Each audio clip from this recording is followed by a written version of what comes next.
Welcome back to the Celtic Exchange. This is Tino. Hope everyone's been enjoying their summer. Now, we're coming back this week with what we're going to call one of our pre-season specials. It's not a full-blown weekly show. Still a couple of guys on holiday, Paddy, Miff, a couple of others. So it's going to be a slightly shorter show this week. We're just going to cover the various comings and goings, bits and bobs, or not, James, that have been happening at Celtic Park. Joined here, of course, by James and Joe. James, I'll come to you first.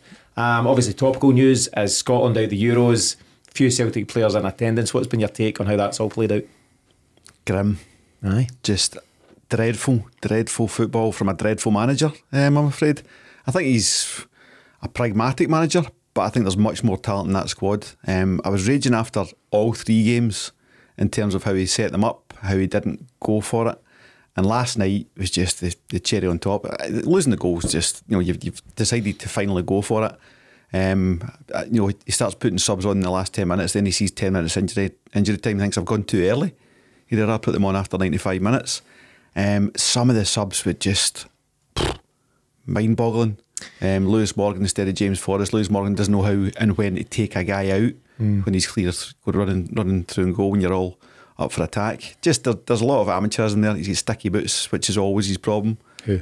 Lewis Morgan. He did one kind of foray into the box and just should have passed it to Armstrong. Didn't. So James Forrest doesn't do that. There's a lot of stuff like that. I've got very mixed feelings on it. I think to a huge extent, I can't disagree with anything you've said there, but I think to a huge extent you can only work with the tools at your disposal. Steve Clark's had to get in that tournament, Joe, with a lot of guys missing. And we're not going to focus too much on Scotland here, by the way. It's just obviously topical stuff, but you don't have two of your right backs. Aaron Hickey, Nathan Patterson, Lyndon Dykes comes a cropper. Days before the tournament. Kieran Tierney obviously has to miss the game last night. But that aside, there certainly is a strong argument, Joe, for working better with the tools at your disposal. The Lewis Morgan thing, he's an experienced player, right? He's not a kid. He has to wipe out that guy on the halfway line and take the yellow. Everybody does it. Would you see a Real Madrid guy not doing it? They see these real cynical players, Tony Kroos, these kind of really experienced. I know these are top examples. But I think with the players available, Scotland should have done better. And my overarching point was, we've waited to the last 10 minutes of match day 3 to actually properly have a go at the tournament. I'd love to have seen what would have happened if at some point Scotland let off the handbrake, but I guess we'll never know. Nah, we'll never know. And it's same old story. My dad's full of optimism. My dad before it says, listed the last 9 occasions where Scotland were in this position and they fell at the last hurdle. So I was already going into it thinking, yeah, deja vu. But yeah, it was disappointing. The subs are really questionable. For me, the narrative about the full tournament's been really, really bizarre because I'm not going to... Anthony Ralston's he's not international Euros level for me, right? But the Switzerland game, it's a terrible pass into him for Billy Gilmore. And I know Ralston plays it back and they end up scoring, right? But the full attention has been on Anthony Ralston. He saw his depth. He's made it to a bit of a scapegoat. They were giving him those balls all night. The bell. And then you could argue Grant Hanley's too high. Now, it's Neil McCann who's very, very strongly in the sense there, but this is ridiculous for Anthony Ralston. He saw his depth. It's a cheap shot. Tony Ralston's there as a third choice right back. So but Nathan Patterson doesn't get a game over a guy that's 40 for Everton. So see if you're going to come out with that and say, if Nathan Patterson's here, Nathan Patterson's he's not a great defender. He's a decent winger. I can say right now, if Nathan Patterson was saying we would have lost 6-1 to Germany, I'm telling you right now. But the thing from Tony Ralston's point of view, Tony Ralston's a very, very honest footballer. We've all seen and can agree on that. He's played out a position as well. He's relatively limited as a right back and a back four. You've then put him wide right of a midfield 5 and it's just alien to him. He's then getting the ball in the half turn. It's just not a position he's played at any point in his career. And then I can't think every team or every group of supporters picks a scapegoat, or certain people pick a scapegoat, and Tony Ralston was definitely the man there, but he was far from the worst. I thought he came out with real credit. I actually thought he had a very decent game last night, to be honest with you. It also doesn't help when his own players twice are trying to knock him out. Jack Henry and Thingy Gunn. Well, they're all just doing their job. What I mean? Just to stay on the kind of Celtic side of the Euros, then obviously the key player, one of the key players is Callum McGregor, obviously club captain at Celtic. Joe, how do you think he performed across the 3 games? Again, I don't think he... I think in that role for Scotland, and as post-Ange, he's become that type of midfielder where he's not really needed going forward. And with Scotland, it seems to be that way, that's where he's playing. I don't think he was again, the narrative was that because Callum McGregor plays in Scotland and he's not a superstar like Scott McTominay or John McGinn, that, you know, why have we got guys like Callum McGregor on the team? That was the narrative that was getting portrayed. I thought he was okay. I thought he made John McGinn look absolutely dire, because John McGinn was shocking the 3 games. I was so disappointed with John McGinn. I think he's such a likeable guy, such a talented guy. We've all seen it, and he's qualified now for the Champions League with Aston Villa.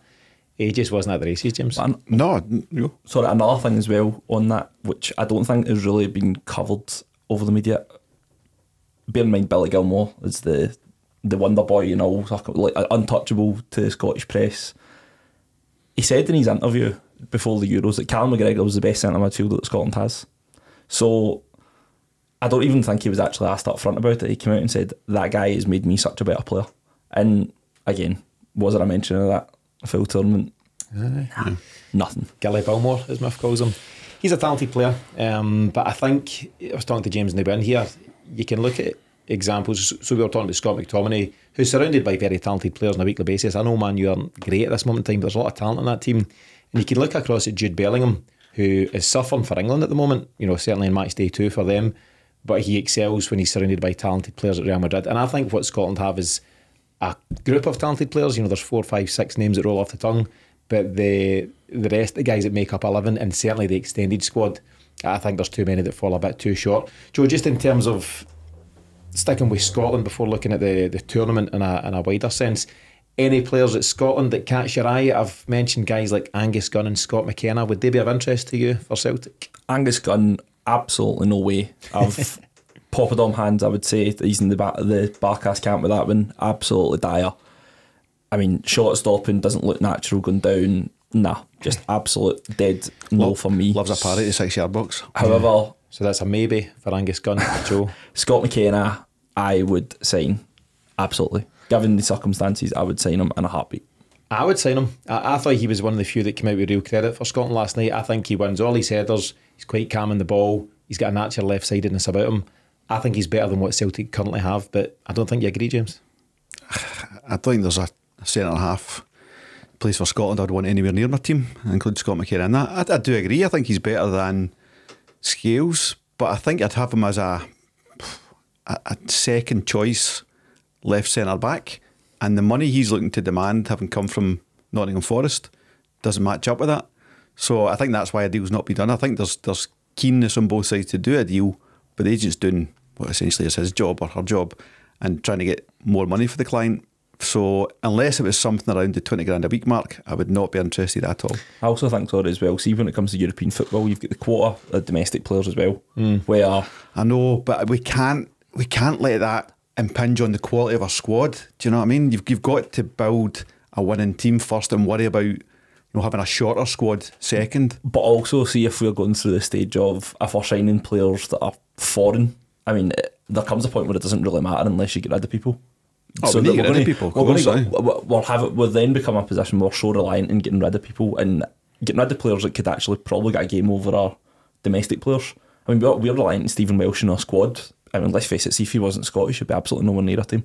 So I think there's an opportunity there to sign him where we can afford to maybe sign someone else that's a foreign player. We're not signing him for the sake of it, we're signing him because he's actually better than Liam Scales. And I think so. What, are you keeping Scales? Are you selling Scales? Well, I mean, Lagerbielke's going to go. There's another space there. Yeah. I think he was definitely going to fill. I think 3 of them should go. Scales, Lagerbielke and Nabrowski.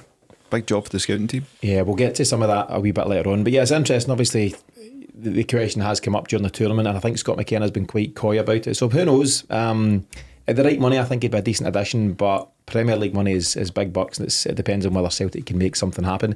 In terms of, as I said, Joe, the wider field, obviously, many teams taking part in the Euros and lots of talent, lots of guys we know of, but some guys that we don't know of. I was watching Turkey the other night. I'm thinking, that boy's decent, we could have an eye on him. The boy I was talking about is Arda Güler. Now, I've obviously done my research since he scored and got man of the matches. Turkey beat, who did they beat? They beat Georgia 3-1. Signed a 6-year deal at Real Madrid last summer, so we've just missed the boat there by 12 months or so, because I scouted that guy. I know talent, Joe. I know. But I'm thinking he'd be great. Turns out he's already a superstar. But there are some decent players on show. I thought there's a guy that scored for Slovakia, the right back that scored a good goal for them. We're not in the market for a right back, but I thought he was decent. A few other guys have caught the eye. Anyone that's stood out for you, Joe?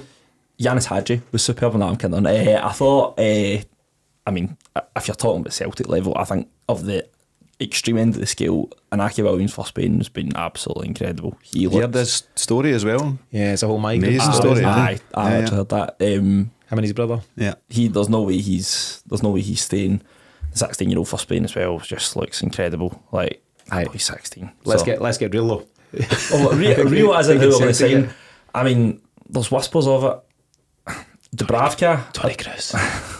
Dubravka, I don't know if he played really well against Belgium. He's a Newcastle goalie. He's a Newcastle goalie, but there was an option. And I mean, if it's sticking in the goalie front, because that's all I've really thought about the last few weeks about Joe Hart's replacement, Lovakovic, I thought it looks decent whenever I've seen him. He's a Croatian goalie. Aye. So he went to Fenerbahce, was it? Aye. And it's not quite worked out for him. As far as I know. Yeah. So I think that's an option as well. I think if anyone's currently playing in Euros first team football and we are mentioned with them, it's agents at it. Yeah, and I suppose, as we know, if you go to Euros and have a good tournament, you can add a good few quid to your price tag. That's just the way these things go. You mentioned Joe Hart there, Joe, and obviously we're seeking a replacement for him. What have you thought about his new career? You know, he's moved into the punditry world. I thought he was excellent when he done the Scotland-Switzerland game with Rachel Corsie, who's also an ex-international. She's got 125 caps for Scotland, I believe. I thought they paired up really well, and I thought it was quite refreshing punditry. Yeah, I caught bits of it. I actually seen all over Twitter that people were commenting his posture, Joe Hart, for some reason. It was just really bizarre. Just reminded me how bored are people at the fact they're commenting his posture. But full season. No, I thought he came across really well. I'll throw Ange into that as well. I listened to Ange the other day on ITV again. You know, expect nothing less from the man himself. Yeah. But I think some of the pundits have been woeful. Danny Murphy is horrendous. He's just so dull. He doesn't bring any insight. Martin Keown. These guys have played at good levels, and I think sometimes it's lazy just to put them into these roles just by saying you played at a level. The guy I really like is it James Horncastle, the journalist who covers Italian football, and he's just got such good insight. Doesn't look like he's ever kicked a ball. He's not that kind of athlete, but he's a guy who's clearly a student of the game, and he's fascinating to listen to. And I think there's a spot for a better blend of ex-players and maybe journalists and other characters in football. In terms of Joe Hart, James, you might have caught it. I know Miff definitely won't have caught it, but he's also put in a performance on the High Performance podcast. Miff is not a fan of Jake Humphries. I don't expect him to be tuning in anytime soon, but that got released, I think, just this morning. It's the best part of 2 hours. I'll probably tune in at some point. It'll be interesting. Like every week. And at one point there's a clip of him talking about the Green Brigade and how they just give energy to the stadium and loads of different things. So I think it'll be real interesting from a Celtic point of view, but it's been quite refreshing to see him, James, on the screens. I have to be honest, I haven't watched any punditry before, during, or after games. I hate it. I think it's such a waste of your time. The absolute garbage they talk. I've caught clips on YouTube, of course, Ange and Joe Hart speaking and things like that, when it's more pertinent to us. What'd you do at half time? Go make a cup of tea. That's a lot of tea. It's 15 minutes. That's the way it goes. No, it's just, I've not even been watching BBC or ITV, I'm watching RTE, because even in game it's insufferable, the commentary, which means you do miss out on things like Ange and Joe Hart and stuff, but I'd rather take my chances than take a chance of the absolute garbage that gets fed to you. So nothing Pre, post, half time. Who does RTE? Anybody have not? Don't know. Ray Houghton's been on. James McLean. James McLean gets sacked. I think was as bad as that. I think he badmouthed the England team. Talked about how they were overrated, and I think that was his first and last appearance. So anyway, myself and you can agree, Joe, that Joe Hart was decent. Yes. James will let us know when he gets round to watching. Couple of other things keeping us busy. Last night, Sunday, we done our big Celtic end of season quiz. Big thanks, first of all, to all who took part. It was a bit of a who's who of Celtic fan media. It was including Paul John at Axum, who's a guest on this show several times, Scotty at the Homeboys, Darren at Four Tims, Ryan 118, who hosts the Celtic the Thunder podcast, and Quinny, who was representing Celts, are here, and of course our very own Paddy. I'm not going to reveal the winner at the moment for anyone who's yet to watch, but thanks to the generosity of Scott at the Homeboys and Paul John at Axum, we were able to make a donation of £300 to a very worthwhile charity, and we'll send more details about that this week. James, did you manage to catch any of the quiz questions? Got the first round just before I was making my dinner pre-match. It was good. How did you perform in the first round? Got the 2 that you told me about before it started. Got them right out the gate. Got the Hugo one. Genius. No spoilers. It could be anything. It could be, I got a few in that one, but dinner called, I'm afraid. I hear you. No half-time punditry to watch at different times. You could maybe tonight, Time my hands. during the game tonight, you can watch that in those 15 minutes. Joe, you're like a quiz at the best of times. I know your Celtic trivia is pretty decent and you managed to catch it today. I think you performed pretty well. I would, looking at the scores at the end, I think I would have been about mid-table. So I was quite happy with that, given the questions were very much designed for someone born in the 80s or living through the 80s. See this. I thought it was quite broad. Yeah. But for some for everyone. The quiz was split into 3 sections. So section 1 was the season that was 23-24. Section 2 was Celts in Europe. Section 3 was if you know your history. So a nice broad mix. As I say, I'm not going to tell you the winner, but the winner got 19 points. So that's the score to beat. Joe, I think you get 15. 15, aye. I'll get scores off Miff. James, you can record a score and we'll tune in. We'll give guys the update next week as to how you guys perform. But as I say, you can tune into that right now. It's available on YouTube. It'll also be released as a podcast on Wednesday coming. If you are missing your Celtic content during the summer, there's plenty in our archives to keep you busy at the moment. We've got the Battle to Save Celtic series, obviously a lot of chat around that over the last few months. There's 9 parts of that, including Brian Dempsey, Hugh Keevans, Peter Grant, Jock Brown, various other Celtic figures. So you can tune into that right now, as well as special episodes with legends like Martin O'Neill, Lubo Moravchik and Murdo MacLeod. As always, visit the CelticExchange.com for links to these shows. The SPFL are set to publish the league fixtures on Thursday coming, the 27th of June. So Celtic's league campaign should kick off on the 3rd of August, which is just 40 days away, Joe. And we need to see lots of activity in those 40 days if we're going to be satisfied with what Brendan Rodgers and the team do in the transfer market. The non-international footballers are back at training at the end of this week at Lennoxtown. Obviously the Scotland contingent and guys like Carter Vickers, Alistair Johnson, others, they'll be given an extended break. What do you think needs to be done, Joe, between now and that kick-off, the 3rd of August, to make sure that we're prepped for the challenges of retaining the title, retaining the Scottish Cup, hopefully going for the League Cup, and of course, trying to make a dent in Europe? Well, there's what I expect and what I would really, really like. I would love a business to get done early, no panic.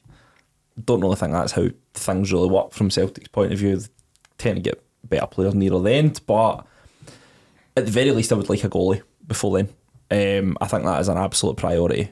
I think other than that we could probably make do in terms of like going ready for the first game of the season, but there's still a lot more to be done. And there's still, I've got a long list in terms of left back, without going into detail, but left back, centre half, striker. Hey, really. Now's the time to get into detail. This is what we're here to do. So yeah, so I would say left back. I would say a centre half, as we mentioned. The good old Scott McKenna needs to come in. The Ida situation, I don't know when that will get resolved or if that will get resolved. Yeah. New coach at Norwich, understandably, says he wants to get a good look at him in pre-season, so that's one that could be dragged on right up to the bumper. It's more about whether Ida wants to play Championship or Champions League. It looks like O's on his way out. At least that's the only rumour I've heard in the last wee while. So there's a lot to be done.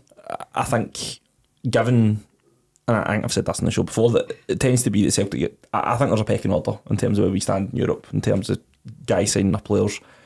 We've signed players from elite clubs near the end of the window when they're desperate really to get rid of them, and they're always good enough for us. Guys like Carter Vickers, Jota, we'll definitely not go into detail on this, but Nat Phillips, an example. Bernardo, we're signing guys who are from elite clubs because really they've done their business early doors because they're higher up in the food chain than us. We need to understand where we stand, I think, in terms of trying to manage fans' expectations. I think that is ultimately what it will come down to. But I do think, given our strong financial position, we have a real chance to get our business done early, get these guys bedded in, and really start the season well, which is so important, especially given their situation or potential situation. We'll get to that in just a second. But James, Joe makes a good point. There is a hierarchy, there is a pecking order when it comes to global football and certainly the European game. And I think there's so much at play in terms of agents and clubs themselves playing hardball. It's just part of the system. So as much as we'd all love to get everybody in it, you'd love to go and make half a dozen signings this week and they're all good to go when everyone comes back to pre-season fully. But that's just not the way. If you want to take Rangers' approach and sign guys that are out of contract and freebies and different things, yep, you can get 3 or 4 guys wrapped up pretty early. But if you want to get the talented players are wanted by several clubs, and the players that we should be targeting shouldn't be guys that are just left on the shelf and nobody else wants. So naturally, we're going to be in competition with other clubs to sign these guys. And that's when an agent steps in and does his job. He wants to create a bidding war. He wants to get an extra few grand on the, on the ticket price for his players, wages and all that kind of stuff. So you can see why it's challenging for Celtic to get the right players in early. I think that's a self-defeating approach. What we need to know is what are we selling, who's selling it, and how are they selling it. There's only so many clubs in the world that can sell Champions League football at the moment, going into this tournament, this new, fantastic new version of the tournament. Celtic are one of them. They can sell that. They can sell the fact that anyone who comes to Celtic has such an amazing experience. Guys like Joe Hart, who's been all around the block, has had such a great experience. We're not going to compete in the money side of things. So if someone wants to say, if the agent wants to say we're targeting getting 40, 45 grand, 50 grand a week, just know that early on, get that information early on, and step out and work on the guys that are in your range, and then go to them and sell them that if you come here, look at the guys who've come here for a small period of time, 2 to 3 years. Matt O'Reilly's probably going to be one of them. Jota's been one of them, and then we'll move you on to X, Y, Z. We've got to know where we sit. Of course, we do in the pecking order. But we've got to know the positives that we're selling as well. And I've got huge questions for Celtic on who is selling it and how are they selling it. I think it's a great point. Obviously, it takes a piss at the point I was trying to make earlier on there, but it's valid, because I was chatting not long ago about who is the guy at Celtic that makes that pitch, right? So just say we are speaking to someone like a Jota, a young talented guy who's not going to get a game in a bigger club across Europe, and somebody at Celtic will be speaking to that player's representatives. First of all, who is that somebody? It's not Michael Nicholson's job, right? So he's chief exec, he's got enough to do. So he puts that down to somebody. It's not Mark Lawwell, because he's no longer there. As it stands, as far as I know, we don't have a head of recruitment. But is it the job of the head of recruitment, or should it be almost a specialised sales role? Absolutely. A specialised individual who's got football experience, worldly wise, but with football experience, that can come in and sit down with footballing types and say, this is exactly why your client should be coming to Celtic Football Club. The Champions League thing is huge, right? You're about to enter this new format. There's only 32 teams in the world that will be playing in that format next season. 36, but He's done me. He's done me. I was going to say 32, but I told Joe to correct me, so I didn't take the gamble. We are going to do an episode all about the new format. It's this kind of Swiss model and stuff like that. I might need someone else to take that for me by the sounds of it. Joe. Hi, it's Joe from Celtic. Joe, be available. But yeah, it's this new format. So 36 teams, but as I say, only 36 teams globally can tell any player, we're going to be part of that. Do you want to become part of that with us? You're absolutely right. If there's a slide deck, a sales pitch, a PDF or something that the sales guy's putting out, you would certainly have that top and centre, but you'd also have the fact that, and here's some guys that can tell you all about the Celtic dream. Joe Hart might be near the top of that list. Matt O'Reilly might go to one of the big hitters in Europe this summer, so that would certainly be somebody to add to that. You've got guys like Van Dijk who have been real successes over the years. There's a whole host of guys that have left Celtic and gone on to Van Dijk and Frimpong are so front and centre at the moment. So you show that Netherlands team, you go, look at these two guys, they came through the route you could be going through. Yeah, so there's a real genuine sales pitch to be made. But James, is it a concern there? And maybe I'm missing something, and maybe Celtic can come out and correct me on it. They won't. No, they won't. Is there anybody there doing that job just now? Who do you think makes that pitch right now? If Celtic identify someone, Brendan Rodgers and his team identify someone, is it Brendan Rodgers picking up the phone? Is that the move? We've kind of semi-invented a role that doesn't exist, certainly in Scottish football. It should exist. I would be very surprised if the likes of Man City don't have someone like that. And of course, the brand itself does a lot of the selling when you're in the Premier League, if you're in La Liga, all these things. We're not. So you need to have someone who knows the agent world inside out and can make the deals happen. But no, we don't have someone. And if there is this new, structural change that I've been asking for however long, that for me is a key component. Angie was doing a great job selling it, but that cannot be his job. It certainly can't be his job as he's Spurs manager, but shouldn't have been his job at Celtic anyway. But I think it'd be a fantastic role to do. If you're interested in football, if you're interested in business, if you get sales experience, maybe even experience in the agency world, that is a phenomenal role to get your teeth into. Pay that person and pay them on a performance basis, not basic obviously, but pay them on a performance basis of deals they get over the line, however you want to do it. It could be so exciting, and they'd be fully incentivised to get that sales pitch to land. I think it's a role that absolutely should exist at a club of Celtic size, and actually it's madness that it doesn't. through some of the recent stuff I've been doing with the Battle to Save Celtic, I had a real interesting chat on and off record with Jock Brown just about how players are signed. He spoke about the Marco Viduka at the time, dropped the O at some point, and he said it was horrendous. He had to go out to Zagreb, I think on 3 or 4 occasions, because the club just messed him about. We're ready to sell. Nah, we're not. We're ready. Yep, let's talk. Oh, but it's an extra couple of million. They completely messed him about, and every time he turned up for meetings, there was new and different agents in the room. He had 4 agents one week, then the next week they were gone, and it was different agents you were speaking to. It's a minefield. It's a hell of an area. And listen, Celtic know that. We've been part of that game for a long time. But it cannot be your manager. And Jock Brown, his role, he was brought in as general manager under Fergus McCann in 1997 to take that burden away from a football guy, whether it was Tommy Burns at the time or Lou McCarry or Liam Brady or anyone who'd been doing it at that time at Celtic. If you're a football manager, a football coach, that is your world and you should stay in that world. That's where your expertise lie. And yeah, I'm sure a phone call from the manager of Brendan Rodgers and Ange type can help. And we heard various examples where Ange made that final call. But who's making the call before that? Yeah, but this is a role for a skilled, trained, experienced negotiator. I don't mean the Barry Fries of this world. someone who genuinely knows how to. Harry Redknapp's available. Yeah, exactly.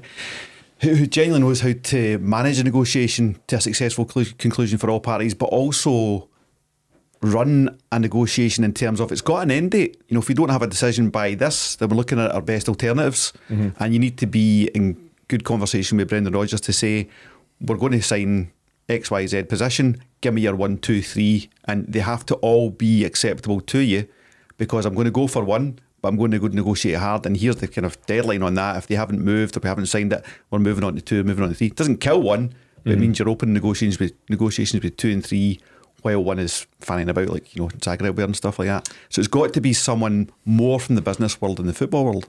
I do think, Brendan Rodgers must have. He must be the person doing this, because I look most recently, our most successful signing of the window arguably was Adam Ida. Or the 2 windows, without question. No argument. No argument.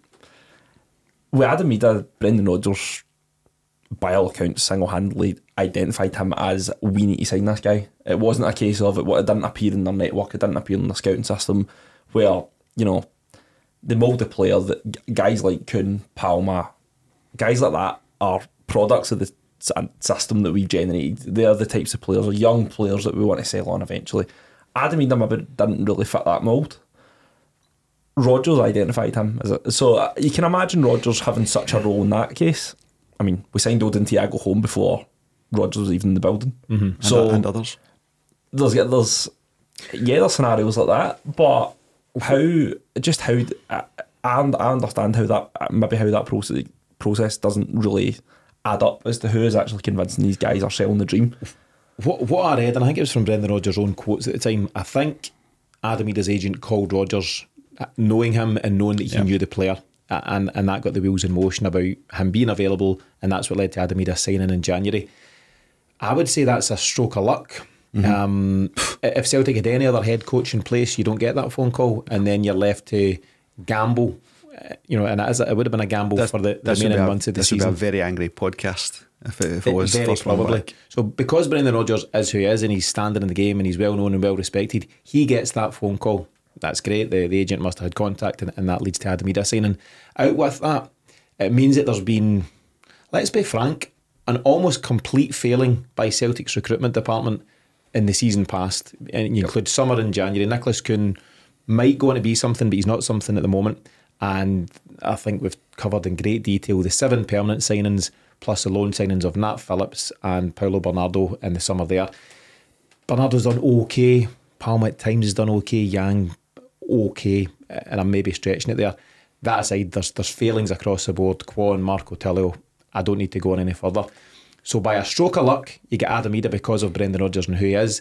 But take that to one side, you've then got a department that, and I know Mark Lobwell's moved on or is on garden leave and will move on or whatever it is, that department's not done its job correctly. And again, that might come from who on high, whether it's Michael Nicholson or otherwise, say, the brief? These are the parameters you need to stay within. I need players between 19 and 22. They need to have some international experience, at least at youth level. They need to have played over 50 games, whatever it might be. But the players signed in summer didn't help us win the league. No. And Nicholas Kuhn didn't really help us win the league. Adam Ida, by luck, helped us win the league. And something needs to change somewhere down the track, James, or otherwise we're just going to continue gambling. I mean, we've known a long, long time that Mark Lowell was for the off, and in terms of garden leave, that's a financial thing, out the building, hand over to someone, but off you go. And I do want to separate Mark Lowell from this, because this is not a Mark Lowell problem. Yep. He might have actually performed exactly to the brief he was given. We won't know, but I think the brief he was given was almost impossible to bring success to Celtic. Those, under 23 international experience, less than 3 million, less than 10 grand a week. I mean, come on, that's just ridiculous. Nobody's going to achieve that. So I think Mark Lawless just went, I don't need this, I'm out. So let's take him aside. But his departure has created the opportunity for a complete overhaul, and in terms of setting Celtic up as a full European structured entity, football club. And I think Rodgers has got the experience to be able to do that from what he's seen in his own clubs, and also from connections he's got of people who work in clubs under those structures. He knows how a club should be structured. But why are we sitting here in June and there's been, as far as we know, nothing? Things might have been done, but I need to say directly to Michael Nixon, time for you to start talking. There is just zero communication coming out of Celtic. No one really knows who Michael Nixon is. I believe he's a skilled operator. I think he's got talent, but he needs to talk to the fans. And if he doesn't want to, get someone that does. Get someone that can come out and engage with the fans, because Celtic fans are obviously happy with how the season ended, but we know we got away with it. This is quite febrile in terms of the relationship between Celtic and the fans, and it can be fixed, and not just fixed by sclaffing a double, and we sclaffed a double, by the way. That could have gone completely the other way. Just shows that you've got a grip of this, that you can structure this club to look after us for years to come. And, it'll make your job easier, it'll make our lives easier, and we'll all enjoy it a bit more. So why not do it? All these things, Joe, start with strong communication. And whether it's Michael Nicholson himself who comes out, clearly a talented operator, but whether it's Michael himself that comes out and addresses things, or says, this is my new head of recruitment, or this is the new structure here, this is our director of football, whatever it might be, somebody somewhere needs to come out and tell us as fans what's happening, because winning doubles papers over a lot of the cracks. There's no entitlement here. The end of the season was phenomenal. Brilliant time to be a Celtic fan, but as James says, it could have been oh so different. And Celtic, we come out with the cliches all the time, but the time to make changes is when you're on top, when you're in a strong position. Don't do it when it's too late to do it. Celtic are in a strong position. We've potentially, Joe, in our whole history, never been so strong financially. Now is the time to make some key appointments and just change the structure and give us confidence moving forward. Yeah, I think so. I mean, I think it's a funny time of year as well, because I don't think a lot is happening elsewhere. I think the Euros are letting things sort of go on as the Euros are going on, and I think a lot of teams will pick up business wise further down the line. But not backroom stuff. You could be doing your backroom stuff. We could, but from a structural point of view, yeah, absolutely. That if you announce those changes to your recruitment, where, let's face it, there's been a lot of question marks over, you'd be counting one hand at proportionally how many Celtic fans were actually content with recruitment, or how the recruitment team have performed over the last few years. They've not performed to the standard that we were expecting. I understand that, yeah. Could come out and say, we've made a few changes, we've brought this guy in, we're going to change our model slightly, we're going to have a director of football, whatever it may be. I think over the next week or so, what I'm half expecting is Brendan Rodgers interview first one back, pre-season, how we're planning ahead. That's usually the opportunity. Just on that, you can almost see it coming. It's going to be a nicely safe Celtic TV one. It'll be Jerry McCulloch. Yep. Brendan will be looking great, sitting on a single chair on a luscious field at Lennoxtown, the castle behind the mountains, or whatever they've got behind them. It'll look great, and they'll be something. So Brendan, great to finish with a double. Blah blah. It was brilliant, wasn't it? Oh, it was great. Everyone was great. Yep, brilliant stuff. The players are energised. We're all looking good. And we'll just skirt by the fact that there's no new signings and nothing really. A belter of a tan. It'll be a 5-minute nothing interview. Yep. And I know that sounds snidey here and it sounds a bit cynical. Let's see if I'm right. I hope that's an opportunity for them to say, they're not going to say, oh, by the way, we've signed this guy. Like, he's not going to come out and say that. I'm hoping there's some hint of there is change, because change is what we really all want here. It's not it's not continue where we left off, as you say, James. We did sclaff a double. We really did. If Rangers didn't collapse the way they collapsed, we're relying on much their tighter. downfall. But just on that, just to address that narrative, you know, people are saying, "Oh, Rangers bottled it." Rangers bottled it because Celtic are putting a lot of pressure on them. We had to do, and by the way, it was a phenomenal run. There's no taking away from the actual football performance on the field from the squad and Rodgers and all the backroom. You know, I'm not taking any away from that. But Rangers felt the pressure and collapsed. If they hadn't, then it would have been completely different. There's combined factors though, because I mean, a lot of frustration comes from obviously you're looking financially, and we're sitting with 70 million or however much in the bank. It'll be 100 by Friday, which is year end. When you look at that side of things, you feel that it was just such an opportunity, and how we performed in Europe more than anything else in a group that was, let's face it, it was hardly a group of death that we had for European standards. That was a decent group for us, and we struggled. So going back to what I was saying, I mean, with Brendan Rodgers, I mean, but that Brendan Rodgers interview is going to come out. I agree with you. The inevitable is going to be said. You know, we've come back. Guys are looking sharp. They've had a good summer, but you know what? They're back here. We're ready to work. All that nonsense. I do expect things to change over the next week or so in terms of the way that Celtic communicate with things. I don't know how much we'll see in terms of how much, you know, if they are going to come out with an announcement about a new structure in the recruitment, because let's face it, they don't really. I found that Peter Houston was a scout like way later than we actually joined. Rodgers touched on it towards the end of the season. You know, there's some conversations going on and stuff like that, and he wouldn't be saying that unless he genuinely was trying to appoint people. Now, whether he's been successful in that, I don't know. And if he's not, then that's another story. We need to see the workings. You've said there, Joe, they might be doing things that we don't quite see. We need to see it. I mean, I'm not going to get all up on the high horse, but the fans are those that pay the way at Celtic. You know, the year in, year out, whether it's through season tickets or merchandise and just unequivocal support, you know, across the board. The fans are Celtic, and, you know, surely now, if not any time in our history, you've got to come out and tell them what's happening. You know, and we're in this world where I suppose you need to take away the romantic notion of football at times. It is business, it's commercial. So let's call ourselves, just for this argument, customers, stakeholders, whatever. You need to tell your customers what's happening. Yep. You know, if you're asking people for... Celtic communicate brilliantly when they need dough, season tickets, new kit launches, all that kind of stuff. At other times, you can't just, you know, come speaking to us when you need that. You should be communicating across the board, across the year with your fan base, with your customer base. And I just think that's the biggest flaw at the club at this moment in time. And it's so much radio silence at key moments across key seasons, which have really hampered us. You end up, you know, remember we had the Peter Lawwell coming out and making a statement all too late in the day during the failed 10 season, all these kind of things. It doesn't seem like a lot's changed since then. Obviously, there's been success on the park since then under Ange and now Brendan again, but I think in terms of the structural stuff and where we're going as a club, how we're developing as a club, there's zero communication down that road, and I think that's something we really need to see moving forward. James, if you think things are bad at Celtic, look across the road. At least we've got a stadium that we'll be able to play at in August. What's going on there? Looking across the road is the danger, because Celtic go, oh, are they hampered? Do we need to spend, you know, do we not need to spend as much money? I mean, we've made our mistakes over the years, but that is a whopper. That's a clanger.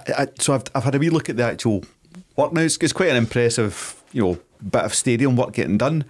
Why you would ever take that on in such a short window, I do not know. That just looking at it, you know, I'm property experience, I'm not construction experience, but looking at that, you're kind of going, I just can't see that ever getting done in that shorter window. The design of it is a bit mad as well. So if you're, an equivalent would be if you're in the Lisbon Lions stand on the right hand side, it's like running seats past the first 10 rows of the Green Brigade. So you're going to be sitting in a now restricted position that you weren't before. Strange all round. We know why they're doing it, because Ferguson McCann built Celtic Park. They're just on the catch up ever since. Yeah, so just to clarify on that, year on year, Celtic's capacity is circa 60,000, Rangers is 50,000. So every year we've got 10,000 more seats to sell, and it brings multi-millions more to Celtic's bank balance. Pre-season, James, is the time to be taking on these projects for any club, right? That's the time you've got to do them. Yeah. But the planning just seems woeful. Somebody's carried the can for it. Somebody's, you know, had their jotters, whoever that might be. You should have said, we're not going to be Ibrox for the first 3 months of the season. But also, how long was this needing to be done? Well, let's face it, have they done it when it's been absolutely... Are they trying to fix this now because they've got absolutely no choice but to fix it now? It's been forced upon. Has it been forced upon? Has it been... has it been a case of that this could have been fixed 4 or 5 years ago and they've just went, nah, do you know what, next year. Do you know, when COVID and things come into it as well, you need to remember, like, it could easily. Yep, you're very kind. One of the biggest concerns for me is Thursday. So I mentioned there, Thursdays when the league fixtures come out. Are the SPFL going to bend over backwards to accommodate Rangers? I mean, they should be. Is it too dramatic to say they're bringing the league into disrepute? Yeah. Because we're trying to plan the league are trying to plan a campaign, and all of a sudden, one of your biggest clubs saying, "Well, we're not actually ready yet. So can you give us some fixtures that are a wee bit more suitable?" Do you want to go to Ross County, Aberdeen, Dundee, various places in the summertime, which is what it'll be, or do you want to play those games in the wintertime? Because we're going to be playing in the wintertime. They'll have played them in the summertime. That is a clear advantage, and Celtic need to be sharp on that and say absolutely not. So the integrity of the tournament is at stake, the integrity of the league. So as I say, we're recording here on Monday night, so we'll find out in a few days' time. And if the league do that, if they let them play their first half dozen games away from home, Celtic can't let that slide. So we'll need to see, and maybe this is just a paranoid head on, but we'll see what comes of that.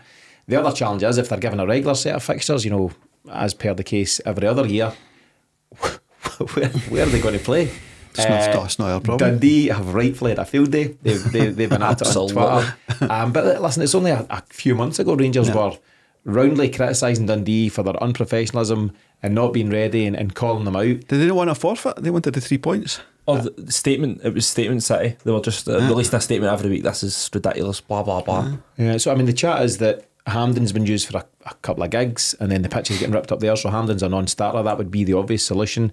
But this is going to roll. This isn't Rangers back at Ibrox in September. This is, you're looking at 3, 4, 5 months. You think so? Absolutely. The work's got to be done there. I so wish Taylor Swift was playing in July. That would have been really funny. Imagine Taylor Swift's causing havoc. That would have been brilliant. James, you've not got time to watch the pre, post and half-time punditry, but you clearly have gone down some follow shaped rabbit holes to find some details on what's going on over there. That's what I do at half-time. It's not a bad way to spend it. But no, listen, we'll watch that space very closely, particularly in terms of the league fixtures coming out on Thursday. In terms of fixtures, so Celtic have got a couple of what I'd call bounce games coming up. They're at Ayr United on the 5th of July and at Queen's Park on the 10th of July. I can only imagine that'll be 1 or 2 first team players supplemented by some youth players. But they're then off on their US tour. They play DC United on the 21st of July, Man City on the 24th and Chelsea on the 27th. Joe, how much do you read into those kind of games? You kind of watch them over the years, and it's always good to have Celtic back, but it doesn't generally give you much of a reflection on what's going on, does it, or what's going to happen in the season to come? I mean, last year it still feels like a bit of a blur, because I now thinking back with the Japan and Korea stuff that was meant to be the Ange homecoming, then Ange wasn't there. Yep. Then we were meant to be playing Wales in Korea and then ended up in Dublin. Like, it was just a bit mental. Con had a great game, and then all of a sudden Con just was in Paisley in January. So there comes a point you can't look. I think it's really unhealthy to look at it. I'm looking. My perfect example of this of when I think I was 9. Tony Mowbray was in charge, and I remember being absolutely buzzing we'd won the Wembley Cup. Marco Fortuny? No. Amido Baldi? So the Fortuny would have been. So it was. I think we beat Al Ahly 5-0, champions Egypt, and then we beat Spurs the next day or 2 days later. And I remember being absolutely buzzing we'd won the Wembley Cup. Now, needless to say, my celebrations were extremely premature, given how bad we were. It was absolutely completely backfired. You also look at the other end. Rangers beat Real Madrid 2 years ago at Ibrox. I know. Do you know? And you could have picked that. You could have picked that in the last 2 or 3 seasons, and obviously there was absolutely no success in the end up. But the friendly results mean nothing, don't they? And we'll continue to do our shows week on week. See if Celtic get beat 3-0 by DC United, we'll be going nuts. That's a shambles. We need to invest 6-4 off Yokohama last year. Yeah, it's mad, isn't it? You get caught up in the minutiae, the finer detail of these results. They don't matter a jot, James. They're all about getting guys fitting up to speed. I think with your kind of nice, cool, rational head on, absolutely you do, and you say, when's the date? So, I never ever miss these games, because you're clamouring for Celtic content, Celtic actual live football content. So wherever they are, I always manage to kind of get to see these games. I'd say it's more, we'll get a look at guys who are maybe coming through from the youth, guys coming back from loan deals, what can we see there? And I will genuinely, watch their performances closely and read into that, whether they can fill up. I mean, I've got a gap of 8 players in my transfer requirements. Can that be filled by a couple of guys coming through the youth? Maybe, maybe not. So I think that is very useful from that point of view. But in terms of scorelines, no. I mean, who was it? Who scored the goal? No, I'm not getting into such one of your quiz questions, but there's guys scoring goals in pre-seasons that are never to be seen again. Yeah, no spoilers. Yeah. But that is the thing, Joe, and it's the mad side of football where you find yourself getting up at 1 a.m. to watch Celtic play, let's say DC United, just to see if we can get Mitchell Frame and Daniel Kelly a bit of a run out. I know. It's crazy, isn't it? And it's also, I mean, you also realise as well, it's like you've got a Man City or Chelsea who just bring on like their full academy in the second half. You're not playing Man City or Chelsea, you're playing their reins. Like you're not actually. It's just not real. So it's. I mean, it's obviously there's benefits from it commercially. Like you would like to think of going away there and you're playing against a big name. There must be, but it's just a bit. It's a bit of a nothing. And as I say, the Quan example, I've seen many players come and go, having watched them in pre-season. Chris Killen, I remember watching. Oh, I thought Killen was going to do it against. I think Scott again that game against Spurs. Oh, what a player! Yeah, they scored an overhead kick or something. Danny Fox, remember him? Fox in the box. Again, Landry and Guemo. The only thing I would say, and it is a huge benefit in Celtic world, is that it allows you to connect with your fan base out in the States. That there's a huge benefit from that. There's so many passionate Celtic fans and Celtic supporters clubs out there. I've spoken to a few of them for the CSC Stories series that we ran. That's tricky, isn't it? And we'll continue doing them into next year. But I spoke to folks from Chicago and Detroit, and there's others lined up. There's the Philly Plowboys and various others. And these guys will get a chance to go and see their heroes up close and personal. And I think that's hugely important for Celtic. Celtic have got supporters on all corners of the globe. And I think out with any financial benefits and out with any, action we'll see in terms of stuff to get excited about, I think it's great that Celtic do continue to connect with fans in that part of the world. As we start to close things out, lads, obviously I'd love to be talking about signings and what about this guy and this guy we're linked with, but it's just, apart from the fact that we're linked with, honestly, best part of a dozen goalkeepers, maybe more in recent Austrian times. right back was an Alban. Was it Salzburg's behind him? Nope, don't know. But we'll get to that. Hopefully we've got more to genuinely talk about in terms of incomings over the next couple of weeks. But in terms of outgoings, Joe, you've mentioned a couple of guys that might well be out the door. You've got to look at guys like Lagerbielke. Seems to be off. I think he's done the modern footballer thing of dropping Celtic on his Instagram and all that rubbish. But he'll likely go and that'll be fine. Yuki Kobayashi should probably be looking for a new club. And obviously the ongoing chat about Matt O'Reilly, James, it remains to be seen, but there should be a few exits. It's an important part of recycling what you're doing at a club. As important as it is to get guys in, you need to move on guys that are at that time in their Celtic life to be shown the exit door. It's massive in terms of, I think I totted up about £7 million a year of wages that are going, maybe £4 million worth of wages that are doing absolutely nothing for us. You move that along, and if you take Matt O'Reilly with that, you create a massive opportunity in terms of being able to bring guys in for money and creating a budget to do so. With the money you get for O'Reilly, you don't get much for anyone else. You actually make a wee bit of money in O, which is, wasn't a my spreadsheet. I didn't see that one coming in. I'm going for a free. So, but that's work that can be getting done now. I don't think that needs to be a post-Euro situation. There's clubs that will need players of that calibre. I don't think we should be looking for too much money for most of them, bar O'Reilly. I think you should just be looking to clear up that weekly budget, budget that you can then apply to your signings. But there's a lot of players need to go, yeah. I think one of the best things Brendan Rodgers done all season, Joe, was manage the harmony at Lennoxtown, because on any given match day, 11 will start, 8 or 9 guys will be on the bench, however many you're allowed these days. And Celtic squad was somewhere around about 30 players. So you've got 10, 11, 12 guys at Lennoxtown, day in, day out, knowing that they won't even make the squad, but you still need to keep them happy. You need them for certain drills and certain things that you're doing as part of a training session. And to keep the harmony in the camp, which he seems to have done, it seems to have all been pretty positive across the board. That in itself is a challenge, but it's a challenge he doesn't need. The club need to help him out here, and again, this harks back to the recruitment team or whoever deals with that side of things. Brendan Rodgers needs to be assisted in terms of Lagerbielke, Kobayashi and O are 3 of probably 8, 9, 10 players that don't have a future at Celtic, and they need to be moved on as swiftly as possible. Yeah, well, I mean, we were talking earlier on about the guy that's like the sales rep. We're hoping like Tino and Lecce have got a belter of sales rep so we can take some of these guys away. But that's also his job, is to sell the player. Exactly. You know? So you're a busy guy. I know. So I mean, you work twice a year. I think CVs, but anyway, I think that I do agree with you in the harmony side of things. I remember back when Rodgers came in the first time round and they always said they preferred to work with a smaller squad. Yeah. Football's changed in that sense now because you carry bigger squads. So I mean, I don't think Rodgers will sub 25, and then youth has to fill the rest. They do, but then the question's how good are they? And you know that's another question for another day, I suppose. But don't worry, New Barrafield's coming. Barrafield's coming. The kids will be brilliant. It's all good. So I think we'll soon see if that is the case, that if he does go for a 25-man squad or whatever. But there are a lot of guys in ego. I mean, Siegrist is absolutely dying to get out of there. I've never seen a guy so desperate to leave. And I really wanted him signed as well. I thought he'd be a great signing. But I mean, was he bad? We don't know. He played once. He played one game. So it was a bad signing. I mean, bad signing, but was he like bad goalie? You can't account for his attitude or where he's at in his life, because he's rocked up at Celtic, signed the new deal and thought, great stuff, good dough. I'm not really interested in playing, by the way. I'm just here to pick up the wage. I don't want to call him a wage thief, James. That would be harsh. Did he meet his fiancée on the Celtic tour in Australia? I believe so. Good lord, man. So they're out there. I know. Sums the guy up, man. Blame Ange, really, is what you're saying. I think he was speaking post-season there just in the last week or two, and basically talking about life at Celtic and what it's like, and the fact that you need to check into the Blythewood Hotel, which isn't far from where we are, you know, Mr. and Mrs. Smith and all that, is they keep your signing under, you know, cloak and dagger conditions.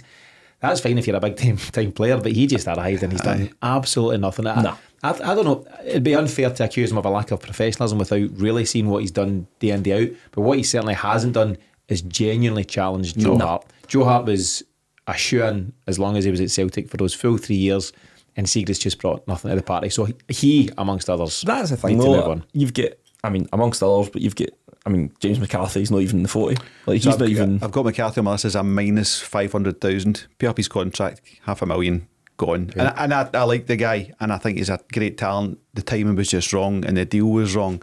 So let's all just move on with that. I've got nothing but good things to say about James McCarthy, and I believe he's a really decent lad and a really decent professional, but that was just such a bizarre signing. Yeah. It was just so strange. But as we don't have time to get into all of that stuff just now, what we'll do, as I say, we're going to be back in the next few weeks with these continuing kind of pre-season shows before we get back to the full weekly shows. But for the meantime, Joe, your final thoughts for this week?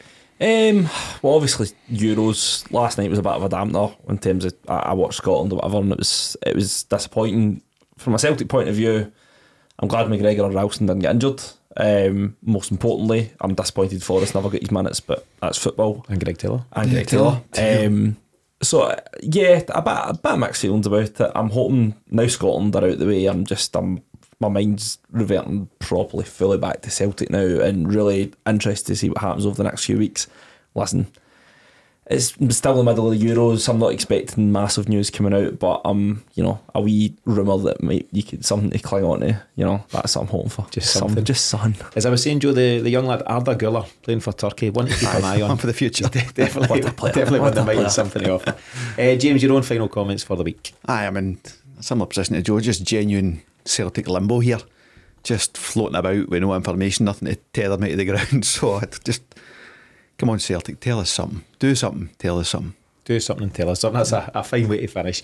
That wraps things up on this pre-season show. Thanks to Joe and James for joining me, and thanks to you for tuning in. We'll be back again this time next week, and this week you can also enjoy a couple of extra shows from us. So I'd mentioned the big Celtic end of season quiz. That will be released on Wednesday as a podcast, and another special episode which will be coming out on Friday. I'm speaking to a true giant of Scottish broadcasting circles, and all will be revealed later in the week. Remember to visit the celticexchange.supercast.com in the meantime to support what we do. But for now, as always, thanks for tuning in. We'll see you again very soon.